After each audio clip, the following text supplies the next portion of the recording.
Well. Find ourselves here yet again. I have been steamrolled by seasonal affective disorder. I am very depressed at the moment, which is why it's been a struggle to muster the energy required to make these videos. But I tell you what, I recently purchased something exciting that's going to be coming to this channel a lot sooner than I thought, but I'll get to that when it happens. I don't want to ruin the surprise. Also, looks like we're going through Lockdown 3 or Lockdown DLC, which everyone has downloaded, as is mandatory. It's like a Lockdown 2 patch. Yes, adds an extra 2 weeks of gameplay, and they announced it a little bit late into the original development cycle. Basically meaning my driving lessons came back for 1 week, and I usually have one a week.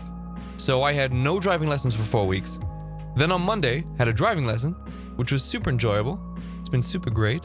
Turns out being a motorcycle rider now actually makes me a better driver. It was meant to be an hour and a half. Turns out it was just an hour, if that, because I nailed all the maneuvers as I usually do. And then we drove home and that was that. And they will be canceled again for a further 2 weeks. And it's likely that I'm not going to be driving again until January. I was going to say Monday. January is the Monday of the year. Anyway, I was trying to think, what could I come back with? What would be fun to watch? And do you know what? I thought maybe just watching some chaos. Seeing as we're living in it, I thought we'd maybe look at little snippets of videoed chaos together and just enjoy it and see how we feel after we see it. Can we hold ourselves together? Can we possibly process the chaos that will ensue, that is contained within these short little bites of digital information? I, for one, am ecstatic, as you can probably tell. I cannot believe we're at the end of November. I can't believe it. Well, enough beating around the bush. In goes the device I will be using to have my brain muddled by this complete and utter incomprehensible garbage. Get yourself a shag rug carpet because the capacity on these things is insane. Like, for example, so I keep my extra chapstick in here. I have extra money that I leave in here. What? Where my wand from Universal's in here. I have all of my markers in here. What? There's a few. I have a few. I think that's... It's messing with my brain because it looks like she's pulling them out of non-existence. I'm actually trying to think if there's some way she could have possibly faked this. Oh, one more. Yep. And then I think I have a full set of D&D dice in here somewhere. Yep, right here. I mean, that's understandable. There you go. You could my find that. headphones are in here too. Yep, just gotta keep that. And then oop, that's been in there a while. A back scratcher? So Rachel, you said get yourself a shag rug, a shag carpet, shag rug. It's a rug because it's good for storage. Well, I'm here to tell you that, Rachel, it is not good for storage because typically you don't rely on storage to be comfy for your feet. I can imagine walking across that shag rug is akin to walking along hot coals. Not enjoyable. Storage isn't typically beneath your feet. You typically don't walk on it. Just because it has the capacity doesn't mean you should be putting sharp, pointy objects into your rug. Jesus, I mean, why not just store a porcupine and some Lego in it? Why stop at dice? Do you think I fit 2 tiny bagels? Tiny what? Tiny bagels? Bagels? Bagels? Bagels? In the same toaster? What would happen? Would a fire start? Would I die? Why is my cat in the trash can? That's pretty chaotic. I really do want to find out if you actually can put 2 tiny bagels into a single toaster. Will it explode? Turns out that was the final catalyst for the Manhattan Project. Yes, inside every nuclear bomb is a toaster with a bagel stuffed into one compartment in a toaster. True story. We want the clout. Do the thing. Pick that up and do it. Do it. Yeah. This is VR chat. Oh no! Don't touch me there! This is my hand on screen! No, no! Don't touch me there! This is... Was that a furry convention? I think we just watched a furry convention. Dark brown, draw a circle in a U shape. Then blend in 3 shades of brown. How to a kiwi fruit with iPhone Notes app in 5 minutes. Why is this a tutorial? Do you know what? This reeks of someone was doodling or someone came up with an idea or someone did something that's just so, it's just so not impressive. But they felt proud of it, you know? They're like, damn, I can draw a pretty decent kiwi in an iPhone app. And they thought other people may also want to draw a pretty decent kiwi in an iPhone app. To TikTok. Where else could I post such inane Garbage! Darkest on the right and the lightest on the left. In the circular motion, fill in the circle with grass green and use light yellow to draw the center of the kiwi fruit. Next, use the darker green to go around and round and round and round and round. Then use dark green and light green to draw lines around the center of the kiwi fruit. Lastly, sprinkle some kiwi seeds and there you go.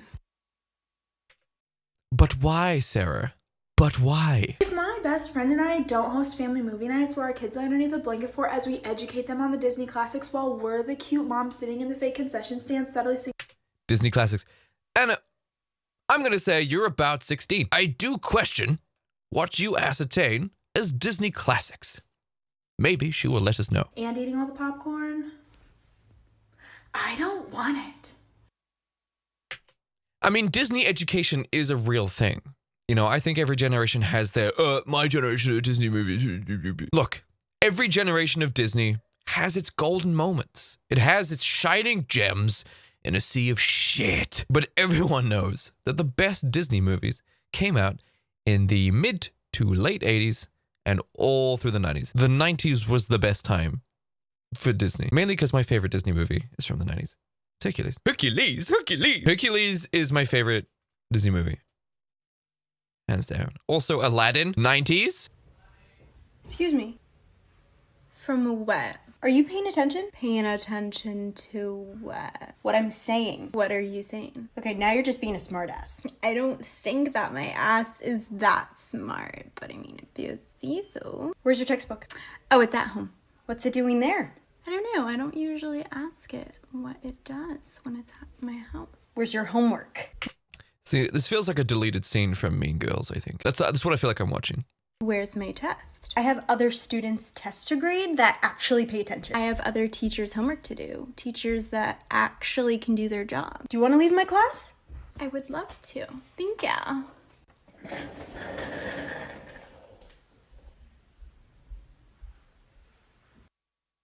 It wasn't so much chaotic as it was a nearly aimless skit. It didn't really seem to have like any real point to it, which I guess gives it the illusion of being chaotic because it just really had no direction or aim or point. Oh, sorry, take my seat if you're pregnant. I'm not pregnant. Do you want to be? Ugh, you're disgusting. I own a fertility clinic. Oh, sorry, it's called Your Bedroom. You piece of shit. It was an old mattress store, we never changed the sign. Bobby Moore. I think maybe the point of that, whether it was intentional or not, was sort of that weird game that men play. I'm gonna say men. I think everyone plays it, to be quite honest, but specifically I think men play because men are way more sexually upfront because that's typically genetically what we're programmed to want. Because women genetically are looking for a suitable mate to help raise the child, to protect the pregnant mother and the offspring. Whereas men are looking to fornicate, looking to breed. Spread that genetic code, baby, to continue the species any way possible. Yeah, sure, I love you too. Of course I love you too, so we're gonna do this or what? So men usually like to try and cut to the, is she DTF? Am I wasting my time? What he'll do is make a sexual joke and see how the female recipient responds. If she's like, oh yeah? Oh yeah. Then he's like, oh shit, we're about to sext. But if she's like, okay. Then he's like, oh, it's just a joke. I'm just kidding. And then she's like, okay. And then the conversation can continue and he can slowly ramp down the amount of times he replies to the point where it's just 0. It sucks, but such is the genetic behavior of the male human species just trying to find a hole. They just gotta get in it. They gotta shoot it and boot it. This is wildly sexist, I think, towards everyone. P.S. Girls out there, if you're gonna be posting a photo of your cat out there, be prepared. I'm not going to tell you not to post cat photos, okay? I'm just saying, you need to be prepared for pussy comments. Hey, nice pussy, can I pet it? Oh, I'd love to see you rub that. It's a cat, dude. Calm down. Jesus Christ. You really think you're going to hook a horny chick talking about a cat? Christ. My mum was napping the other day. I decided to make dinner and it was going to be bangers and mash. And if you're not from Australia, that is sausages and mashed potatoes. Bangers and mash is actually English colloquialism. You adopted that from us. It's actually quite endearing. It's quite, so what I'm looking for here, comforting, knowing that there is another part of the world that sort of shares a lot of similarities with England, you know, because we're very, very small and everything that we're subject to is American, because we're the only primarily English-speaking country in Europe. But all the media happens to come from America. So whereas American states all have that camaraderie where they can talk to each other in English and they can communicate with each other, the UK is on the other side of the pond, all on its own. The French communicate in French, the Spanish communicate in Spanish, and the Germans, guess what? Communicate in both, actually, German and English. Their English is actually pretty good. Which is why England, or the UK in general, seems to have quite the fascination with America. It's because all the media we receive, the only English-speaking media we can receive is from you guys, because the stuff we make isn't very good. And your sensibilities are far different. They have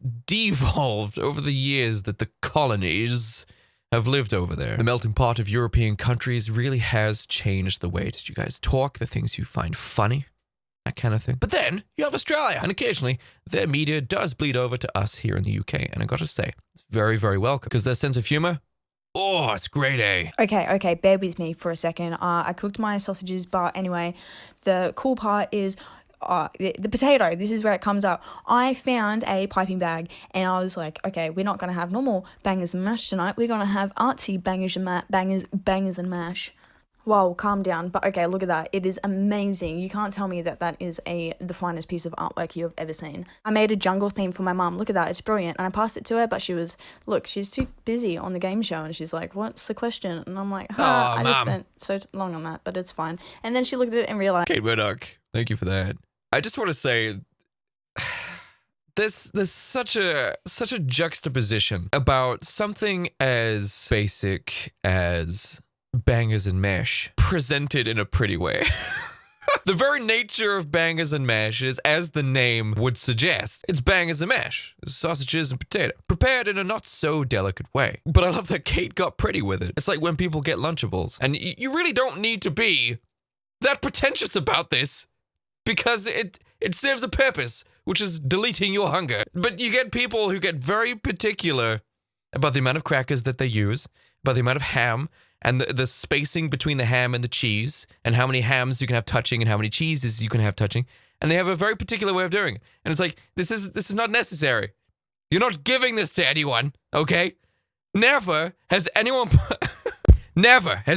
bought a freaking Lunchable and has prepared a beautiful, wonderful meal with like neatly stacked cheese and ham, which is cheese, ham, cheese, ham, cheese, ham, or perhaps cracker, cheese, ham, cracker, cheese, ham, cracker, and given that to someone. You don't need presentation. I think this is one of these beautiful little human idiosyncrasies, which is ubiquitous. My videos before, you've probably heard me mention a couple of times, I'm the second most famous Will on famous birthdays. Now before you start scrolling, apparently I'm more famous than David Beckham, James Corden and Ricky Gervais. So I went onto Instagram and sent them some nice messages. So much things to like say. Is this guy being an asshole? I think this guy's being an asshole.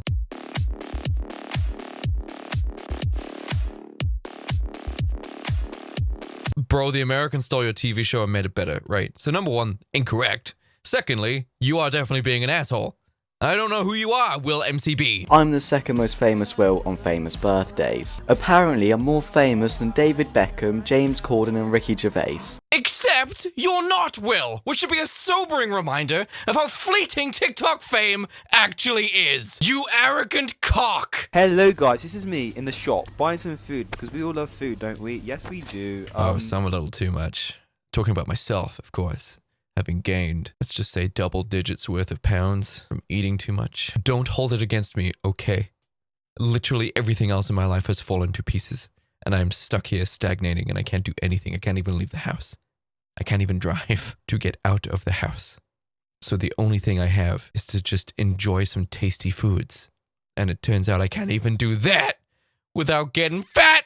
This is me getting some food, you know, in the basket. Got loads of food when I was only to get 2 things to make some cookies, but that's fine. I spent £10. £10. Don't even get paid that much. There we go. So I'm making cookies out of a cake mix, which is really weird, but it tastes really nice. So we need the cake mix, red velvet cake mix. Then we need 3 bars of Milky Bar chocolate. 2 things. two linguistic aspects to that sentence are one of the reasons why I hate certain English accents. So he bought free. This is a speech impediment that should be trained out of children and apparently is no longer trained out of them. And that is almost, I'm pretty sure that is exclusively an English speech impediment. Teachers out there, teachers, primary school teachers, if you hear a child counting to 3 and they say free, why aren't you correcting them? I used to know a guy, I went to school with a guy and his name was Danny. And he had probably the most aggressive F syndrome I've ever heard. Like, he would drop the TH anywhere it was used. Nothing. Them. Over there. It drives me insane. It really, really bothers me.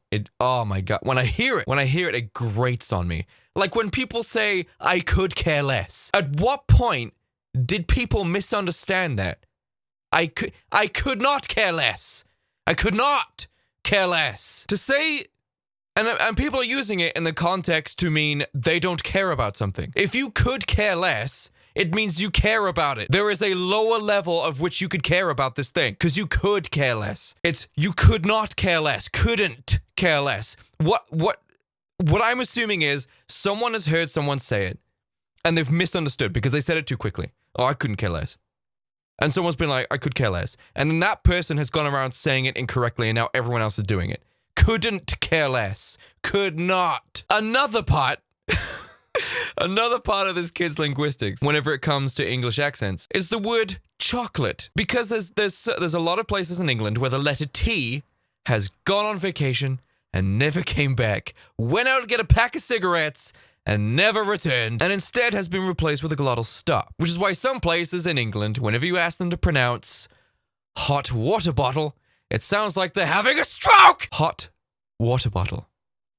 And now to quote some of my fellow Englishmen, hot water bottle, not a single T. Pass me the hot water bottle. Not a single T was pronounced. But that's how they say it. When the T sound is in a very prominent place in the word, like the word chocolate, it signs off very nicely on the word, gives it that onomatopoeia, almost, if you know what I mean. Chocolate. It's not, but whenever you hear the word chocolate, you can see it in your head, you can taste it. But because the T is in such a prominent place in the word, they have to pronounce it in probably the ugliest fucking way I've ever heard. It's the ugliest sound. Chocolate, because the T's at the end. And their accent just completely denies them from saying it. So they say, chocolate. It's ugly. Let's hear it one more time. Bars of Milky Bar chocolate. Oh! Blah, blah, blah. Free Milky Way chocolate. It is the ugliest accent ever. And I used to live in Wales. Chop it all up nicely, yeah, but there's big bits and small bits, which is nicer, because like you get like a good consistency, if you get what I mean.